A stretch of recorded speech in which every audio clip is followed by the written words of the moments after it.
আসসালামু আলাইকুম দর্শক, আমন্ত্রণ জানাচ্ছি চ্যানেল আই সংবাদে। পুরো সংবাদ জুড়ে আপনাদের সাথে আছি আমি মৃত্তিকা মোস্তফা। বিস্তারিত সংবাদের শুরুতেই জানিয়ে দিচ্ছি ফ্রেশ আটা ময়দা সুজি সংবাদ শিরোনামগুলো। পৃথিবী বদলানোই ভূমিকা রাখতে সব জাতিকে প্রধান উপদেষ্টার আহ্বান, ধ্বংসের আগেই সঠিক পথে আসতে হবে মন্তব্য। সাবেক সিইসিকে গ্রেপ্তার ও হেনস্থা বর্তমান কমিশনকে চাপে ফেলবে মনে করেন বিশ্লেষকরা, অন্যায় না করার বার্তা দেবে বলে দাবি। ভরা মৌসুমে চালের মূল্য বৃদ্ধিতে বিস্মিত পাইকারি বিক্রেতারা, সরকারকে সেবক হিসেবে বাজার মনিটরিং এর পরামর্শ। যৌথ বাহিনীর অভিযানের পরও কিশোর গ্যাংয়ের দৌরাত্ম্য, নিরাপত্তা নিয়ে শঙ্কিত রাজধানীর মোহাম্মদপুরবাসী। এবং কলম্বো টেস্টে বাংলাদেশের বিপক্ষে 150 ছাড়িয়েছে শ্রীলঙ্কার লিড স্পিনার তাইজুল ও নাইম হাসানের 3টি করে উইকেট।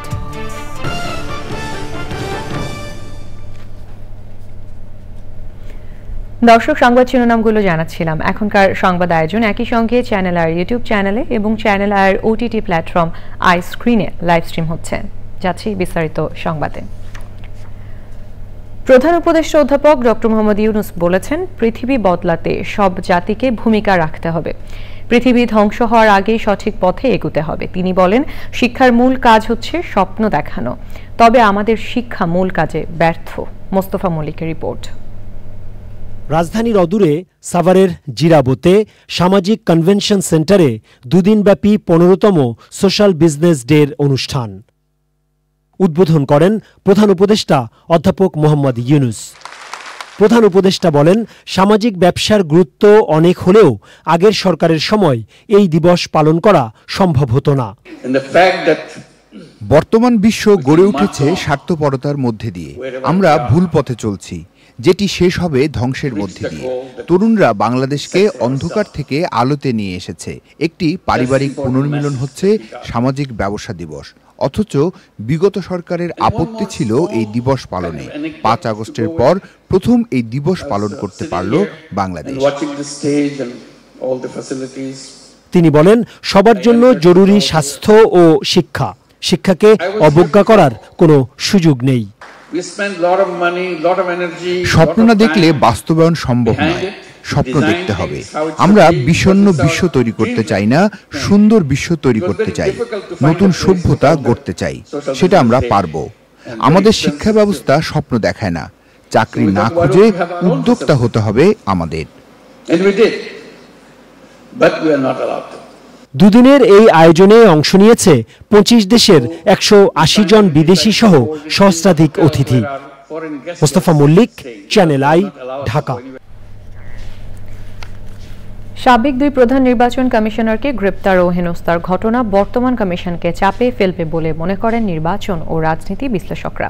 এই কারণে ভবিষ্যতে অনেকেই নির্বাচন কমিশনে দায়িত্ব পালনে অনীহা প্রকাশ করতে পারেন, এমনই আশঙ্কা তাদের। তবে জাতীয় ঐক্যমত্য কমিশনের সদস্য বদিউল আলম মজুমদার বলছেন, এমন ঘটনা বার্তা দেবে অনিয়ম করলে শাস্তি পেতে হবে। নাজিব বেগের রিপোর্ট।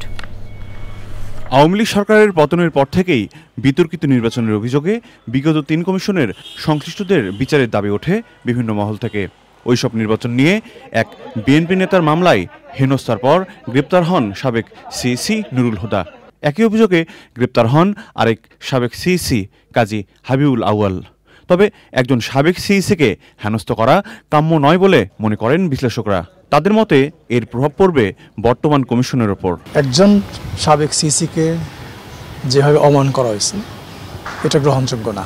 অনেকেই ভবিষ্যতে ইলেকশন কমিশনার হইতে চাবেন না, কারণ বাংলাদেশে ইলেকশন সবসময় একটা বিতর্কিত ব্যাপার। আপনি যদি কেয়ারটেকার সরকারের সময় নির্বাচন দেখেন, যে দল হেরে গেছে তারা কিন্তু প্রশ্ন তুলেছে সবসময়। এই কারণেই যারা, যদি কারো নাম প্রস্তাব হয়, অনেকে ভাববে, দ্বিতীয়বার চিন্তা করবে, তৃতীয়বার চিন্তা করবে, আমি নির্বাচন কমিশনার হব কি হব না। সাবেক সিইসিদের গ্রেপ্তার সবার জন্য বার্তা বলে মনে করছেন জাতীয় ঐক্যমত্য কমিশনের এই সদস্য। যে কেউ যদি অন্যায় করে, তারা যদি কারচুপির নির্বাচনের সাথে যুক্ত থাকে, তারা যদি জনগণের ভোটাধিকার হরণ করার ব্যাপারে তাদের যদি ভূমিকা থাকে, তাহলে তাদেরকেও এইরকম বিচারের আওতায় আসার সম্ভাবনা থেকে যায়। তাই এটা তো নিশ্চয়ই এটা তাদেরকে ভয় দেখানো না, এটাকে যেটা বলে গার্ড রেল তৈরি করা। তবে সাবেক সিসিরা ন্যায় বিচার পাবেন বলে মনে করেন বদিউল আলম মজুমদার।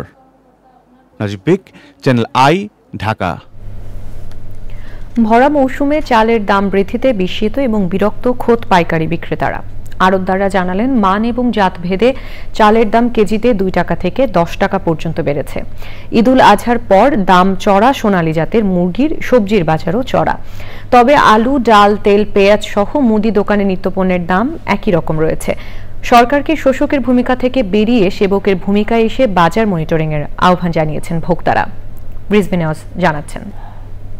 মিনিকেট এবং নাজিরশিলটাও বাড়তির দিকে, মিনিকেটটাই বেশি বেড়েছে। তীর, ফেরেশ, আকিস, তারপরে অন্যান্য যে কর্পোরেট বড় বড় কোম্পানি, তারা চালে আসার পরে তাদের তো হিউজ ফান্ডিং, সুতরাং তারা স্টক করে রাখার সক্ষমতা রাখে। ধানের সিজন, এখন ধানের দাম বেশি হবে কি কারণে? চালের বাজার কখনোই বেশি হইতে পারে না। এই দেশের সরকার তো শোষককারী, তারা শোষণকারী, যার ফলে আমাদের দেশের আমরা জিম্মি। ধানের বাম্পার ফলন ঘরে তোলার পরও কেন চালের দাম বাড়ছে বুঝতে পারছেন না পাইকারি বিক্রেতারাও। খুচরো বিক্রেতারও একই প্রশ্ন, চালের বাজার নিয়ন্ত্রণহীন কেন? ইন্ডিয়ান চাল বন্ধ হইলে সব বাংলাদেশের চালের বাজার এমনি শুশুকে পায়। রাজধানীর মোহাম্মদপুর কৃষি মার্কেটের কাঁচা বাজার ঘুরে দেখা গেল সবচেয়ে কম দামে 30 টাকা কেজিতে বিক্রি হচ্ছে পেঁপে। অন্য সবজির দাম গড়ে 60 টাকার মতো।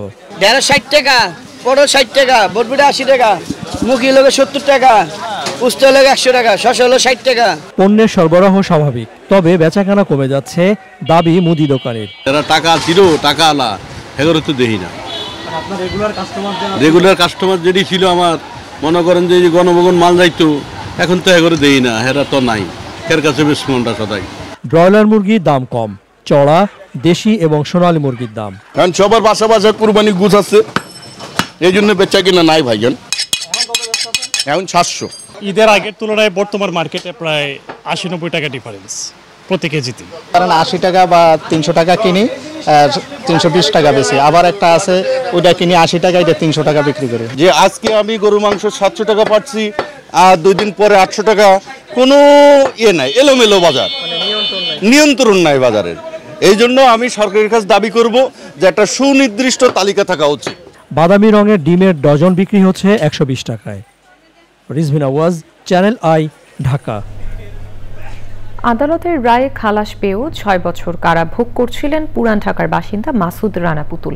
পরে জাতীয় আইন সহায়তা সংস্থা লিগ্যাল এইডের সহায়তায় আদালত ও কারা কর্তৃপক্ষ প্রমাণ পায় ভুলবশত সাজা ভোগ করছেন তিনি।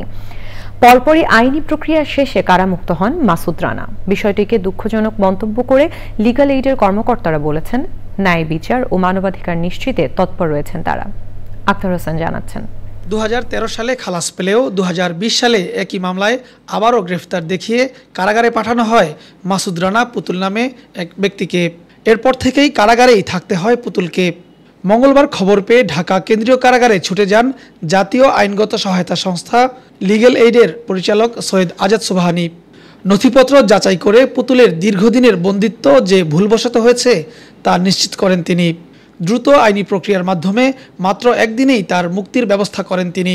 আমরা তাৎক্ষণিক বিষয়গুলো জানাই এবং আমি কাল বিলম্ব না করে যে আর 1 সেকেন্ড 1 মুহূর্তের জন্য একটা অকারণে একজন নাগরিক আপনার কারাবাস করবে, এটি যে কোনো আইন নৈতিকতা পরিপন্থী। হঠাৎ মুক্তির খবরে আপ্লুত মাসুদ রানা ওরফে পুতুলের স্বজনরা। অকারণে 6 বছর সাজা ভোগ করে পুতুল জানায়, ন্যায় বিচার ও মুক্তির আশা ছেড়েই দিয়েছিলেন তিনি। আমি এক ধরনের আশা ছেড়ে দিয়েছিলাম। পরবর্তীতে যখন আমি এই লিগ্যাল এইডের সাহায্যটা পাইলাম, আমি নতুন করে বাঁচতে শিখলাম। আমার মতো আরও অনেক বন্দী আছে, শুধু আমি একা না, অনেক বন্দী সমস্যা জর্জরিত আছে। লিগ্যাল এইড বন্দীদেরকে যে আইনি সহায়তা দেয় এবং তারা যে আন্তরিকতার সহিত কাজ করে, এটার একটা দৃষ্টান্ত প্রমাণ আমি নিজে। সংশ্লিষ্টদের ভাষ্য, এই ঘটনায় আবারও প্রমাণিত হয়েছে লিগ্যাল এইড সবসময়ই দুস্থ মানুষের পাশে আছে। কোনোই যেন কোনো কারাবন্দী কিংবা যে কোনো মানুষ যার হচ্ছে কি আইনগত সহায়তা প্রাপ্তির প্রয়োজন, সে যেন ন্যায় বিচার প্রাপ্তির ক্ষেত্রে কোনো কিছুই যেন তার বাধা হতে না পারে, সেটা অর্থ হোক কিংবা প্রশাসনিক অন্য যে কোনো কারণেই হোক।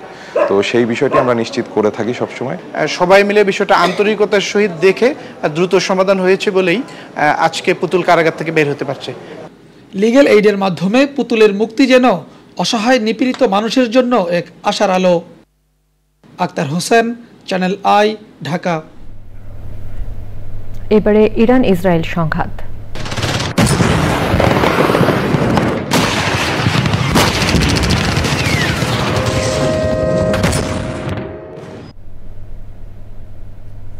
ইরানের সর্বোচ্চ নেতা আয়াতুল্লাহ আলী খামেনি বলেছেন, ইরানে যুক্তরাষ্ট্রের হামলায় ওয়াশিংটনের অর্জনের তালিকা শূন্য।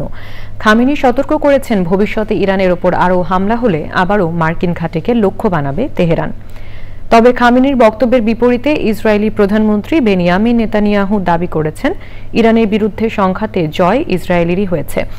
ইসরায়েলের প্রতিরক্ষা মন্ত্রী ইসরায়েল কাটোচ বলেছেন, সম্ভব হলে ইরানের সর্বোচ্চ নেতা আয়াতুল্লাহ আলী খামেনিকে হত্যাই করত ইসরায়েলি বাহিনী। কিন্তু খামেনি গভীর বাংকারে অবস্থান নেওয়ায় তা আর সম্ভব হয়নি বলে দাবি তার। হোয়াইট হাউস বলেছে, ইরানে হামলা যুক্তরাষ্ট্রের পূর্ব নির্ধারিত পরিকল্পনা মতোই এগিয়েছে। হামলার আগে ইরান সমৃদ্ধকৃত তেজস্ক্রিয় ইউরেনিয়াম সরাতে পেরেছে এমন কোনো আলামত নেই বলেও দাবি করেছে হোয়াইট হাউস।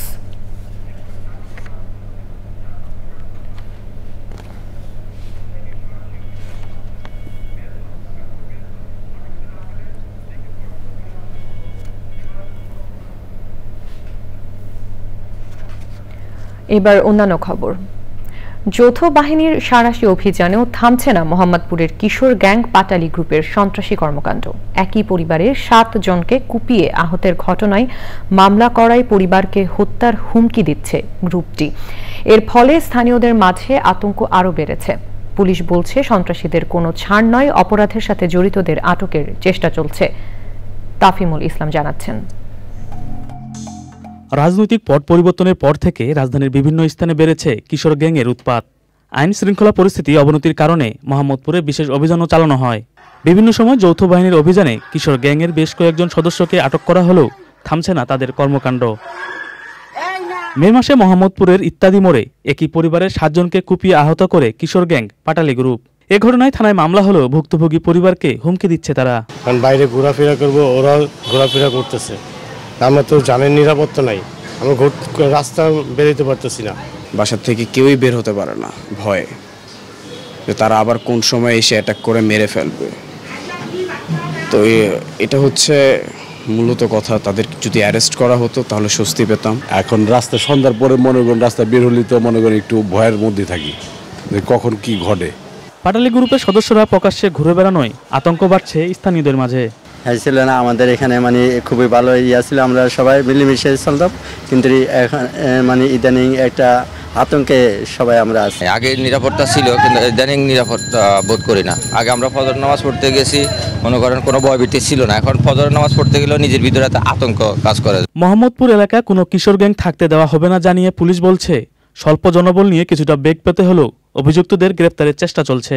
যে আগস্ট পরবর্তী সময়ে যখন নতুন পুলিশ দায়িত্ব নিয়েছে, তারপরে একটি ঘটনাও কি আছে যে 50 জনের বা 100 জনের গ্যাংয়ের মহড়া বা শোডাউন, এটা আমরা হতে দিই না। আমরা মোটামুটি ধীরে ধীরে তাদেরকে শক্ত আইনের আওতায় এনেছি এবং গ্যাংগুলোকে ভেঙে দেওয়া হয়েছে, মোটামুটি নিয়ন্ত্রণে রেখেছি। একেবারে নির্মূল হতে বেশ কিছুটা সময় লাগে। স্থানীয়রা বলছে, সন্ত্রাসী ও কিশোর গ্যাংয়ের বিরুদ্ধে কঠোর ব্যবস্থা না নিলে মোহাম্মদপুর অপরাধীদের আখড়ায় পরিণত হবে।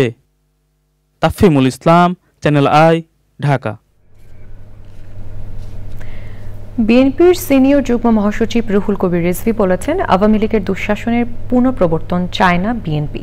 সরকারি দলের নাম ভাঙিয়ে বিশৃঙ্খলা করলে কঠোর ব্যবস্থা নেওয়া হবে বলে হুঁশিয়ারি দিয়েছেন তিনি। দলের আন্তর্জাতিক বিষয়ক সম্পাদক নাসির উদ্দিন আহমেদ অসীম বলেছেন, গণতন্ত্র রক্ষায় প্রয়োজন জনগণের ভোটাধিকার। বিস্তারিত জানাচ্ছেন মইনুল হাসান।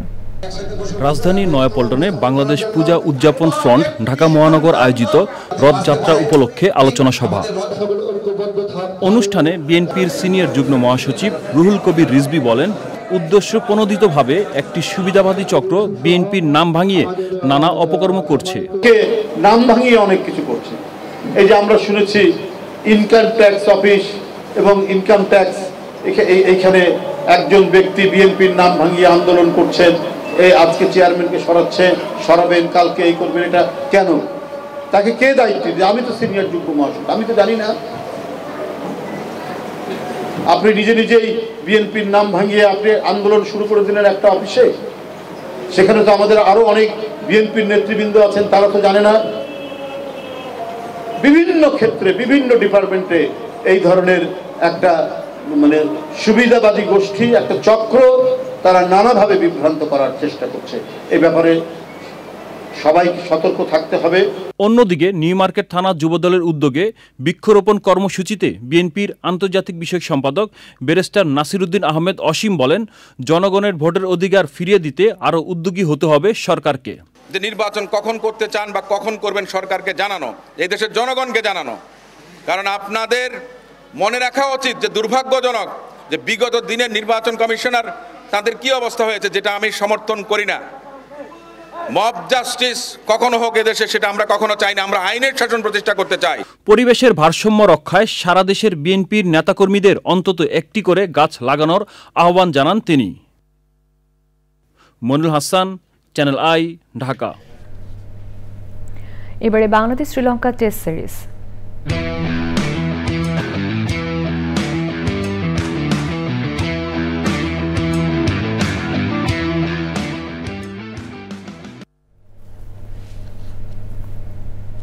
কলম্বোই সিরিজের দ্বিতীয় ও শেষ টেস্টের তৃতীয় দিনে বাংলাদেশের বিপক্ষে 150 ছাড়িয়েছে শ্রীলঙ্কার লিড। আগের দিনের ব্যর্থতা কাটিয়ে প্রথম সেশনে 4 উইকেট নিয়েছে বাংলাদেশ। দিনের শুরুতেই জোড়া আঘাত হানেন তাইজুল ইসলাম। 158 রান করা প্রথম নিশাঙ্কা ও অধিনায়ক ধনঞ্জয় ডি সিলভাকে ফেরান অভিজ্ঞ এ স্পিনার।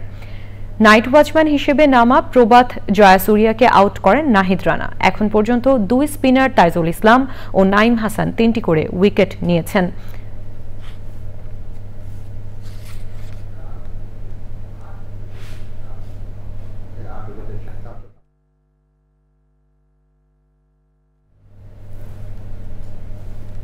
শেষ খবর পর্যন্ত শ্রীলঙ্কার সংগ্রহ 8 উইকেটে 456 রান।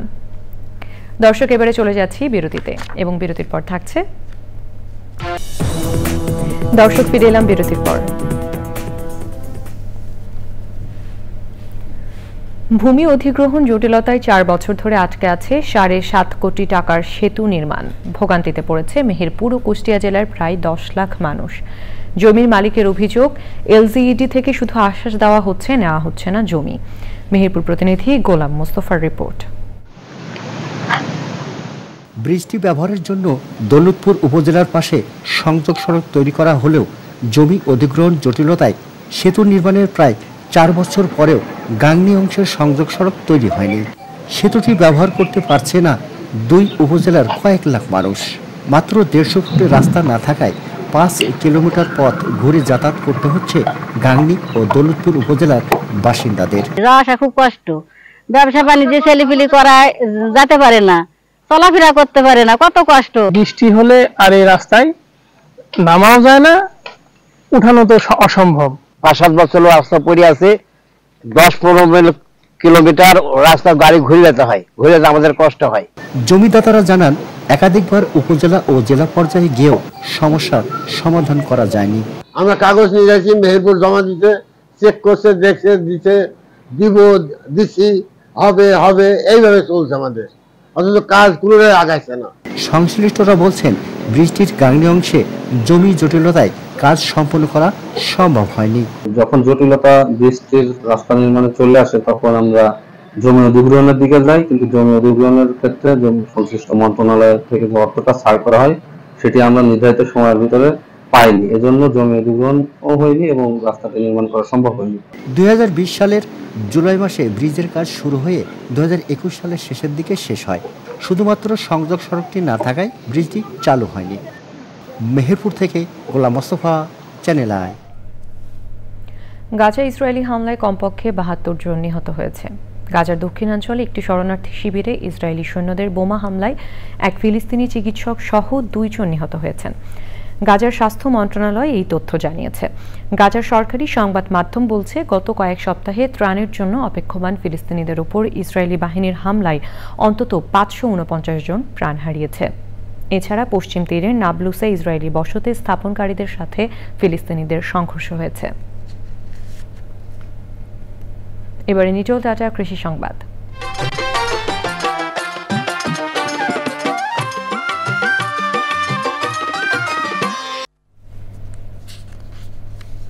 কোরবানি চামড়ার দাম নিয়ে অস্থিরতা এখনো কাটেনি দেশের দক্ষিণ পশ্চিমাঞ্চলের সবচেয়ে বড় মোকাম যশোর রাজারহাট বাজারে।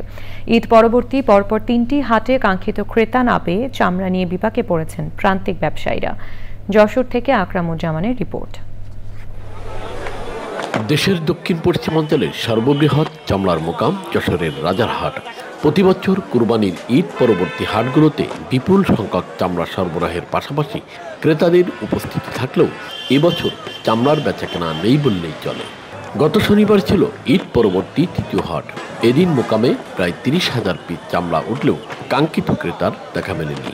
এখানে যারা মাল আনছে দাম বেশি যাচ্ছে, কিন্তু আমরা যখন এই মাল ঢাকার পার্টিদের কাছে বিক্রি করতে যাচ্ছি, সেই আমাদের কাঙ্ক্ষিত দামের থেকে অনেক কম দাম তারা নির্ধারণ করে আমাদেরকে দিচ্ছে। সরকার যদি সেভাবে ট্যানারি মালিকদের চাপ সৃষ্টি করে যে না, এই লবণযুক্ত চামড়া আমি যে দাম নির্ধারণ করেছি সেই দামে তোমরা কেন, তাহলে মানুষ কিছুটা পয়সা পাবে। আড়তদাররা বলছেন এখনো বাইরে থেকে আশানুরূপ ব্যবসায়ীরা মোকামে আসেননি।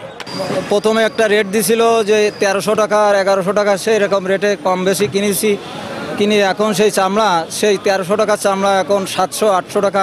এখন সরকারের পক্ষ থেকে এই চামড়াটা নেওয়ার জন্য কোনো প্রকার কোনো ব্যক্তি বা কোনো প্রশাসন অথবা কোনো দায়িত্বশীল ব্যক্তি সরকার কাউকে প্রতিষ্ঠানে পাঠাচ্ছে না। ঢাকা সহ আশপাশের জেলা থেকে পাইকারি ব্যবসায়ীরা না আসা পর্যন্ত পরিস্থিতির পরিবর্তন হবে না বলে মনে করছেন হাটের ইজারাদাররা। ট্যানারি মালিকরা টাকা ছাড় করাচ্ছেন না এবং তারা নিজেরাও বিভিন্ন মোকাম যেগুলো আছে বাংলাদেশের সবচেয়ে বড় বড় মোকাম, যেরকম রাজারহাটের মোকামটাই, এই মোকামগুলোতে তারা এখনও বিমুখ, তারা এখনও হাটগুলোতে আসেনি বা তারা চামড়া ক্রয় করেনি। যশোরের রাজারহাট চামড়ার মোকাম খুলনা বিভাগের সবচেয়ে বড় এবং ঢাকার পর দেশের দ্বিতীয় বৃহত্তম। খুলনা বিভাগের 10টি জেলার পাশাপাশি ফরিদপুর, রাজশাহী, পাবনা, নাটোর ও ঢাকার বড় ব্যবসায়ীরাও এখানে চামড়া বেচা কেনা করেন। যশোর থেকে আকরামুজ্জামান, চ্যানেল আই। এখন দেখবেন প্রকৃতি সংবাদ।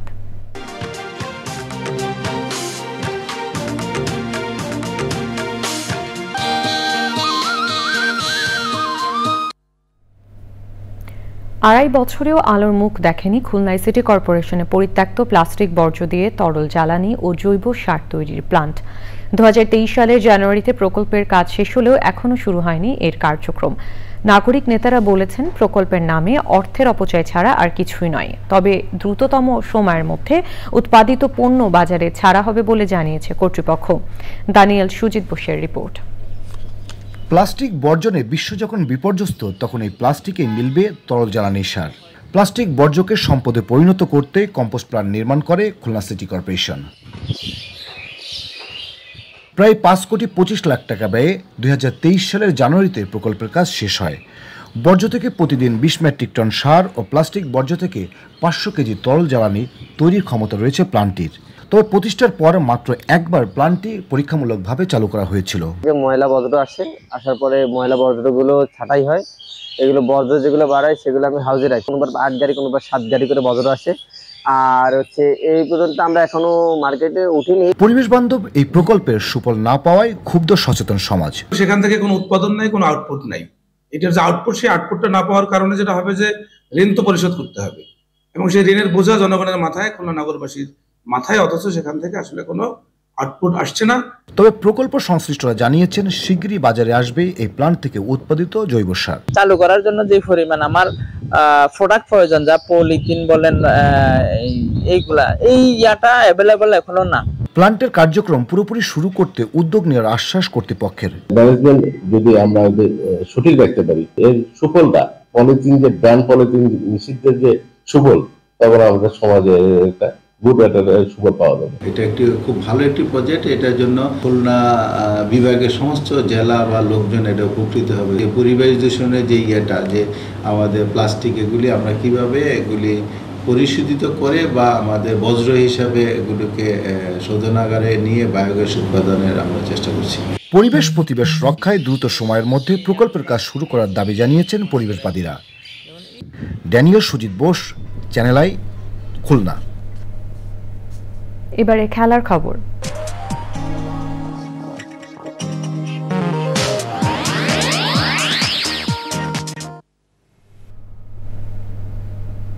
ক্লাব ওয়ার্ল্ড কাপে শেষ হয়েছে গ্রুপ পর্বের খেলা। শেষ দিনে অস্ট্রিয়ার ক্লাব সালজো সবশেষে ফ্রেশ আটা ময়দাসূচি। সংবাদ শিরোনামগুলো জানিয়ে দিচ্ছি আরও একবার। পৃথিবী বদলানোই ভূমিকা রাখতে সব জাতিকে প্রধান উপদেষ্টার আহ্বান। ধ্বংসের আগেই সঠিক পথে আসতে হবে মন্তব্য। সাবেক সিইসিকে গ্রেপ্তার ও হেনস্থা বর্তমান কমিশনকে চাপে ফেলবে মনে করেন বিশ্লেষকরা। অন্যায় না করার বার্তা দেবে বলে দাবি। ভরা মৌসুমে চালের মূল্য বৃদ্ধিতে বিস্মিত পাইকারি বিক্রেতারা। সরকারকে সেবক হিসেবে বাজার মনিটরিংয়ের পরামর্শ। যৌথ বাহিনীর অভিযানের পরও কিশোর গ্যাংয়ের দৌরাত্ম্য, নিরাপত্তা নিয়ে শঙ্কিত রাজধানীর মোহাম্মদপুরবাসী। এবং কলম্বো টেস্টে বাংলাদেশের বিপক্ষে 150 ছাড়িয়েছে শ্রীলঙ্কার লিড। স্পিনার তাইজুল ও নাইম হাসানের 3টি করে উইকেট।